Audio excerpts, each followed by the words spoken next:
En plus, c'est ça qui doit être frustrant pour vous tous parce que tu te dis, attends, tu vois qu'il y a quand même un soutien populaire, il y a quelque chose. Tu te dis que tu peux faire un projet différent et je veux dire, tu feras pas pire que les Gugus qui ont géré le club depuis 6-7 ans. Hein. Dire, tu mets n'importe qui aujourd'hui, il peut pas faire pire. Hein. Parce que ça n'existe pas de faire pire. On disait ça à l'époque de GACP. Fais attention. Ouais. Il y a des personnalités dans le monde bordelais où ça peut être compliqué quand même. Hein. Donc il faut faire attention à ce qu'on met en place. Quel est l'état d'esprit aussi des gens qui viennent. Hein. Parce qu'on peut être supporter et être pas forcément rempli de bonnes intentions. Hein. Mais si tu mets des gens honnêtes et bien intentionnés, tu peux pas faire pire que ce qu'il y a eu. Hein. Et travailleurs. D'accord. Parce qu'il y en a plein qui veulent gratter aussi à Bordeaux. Ça, c'est un autre souci.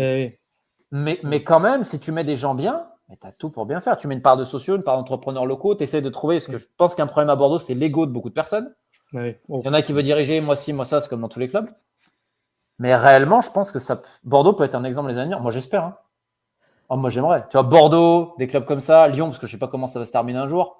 Mais tu as plein d'autres clubs, même, tu vois, Nancy, Nîmes. Nîmes, ils font un projet pas mal aussi.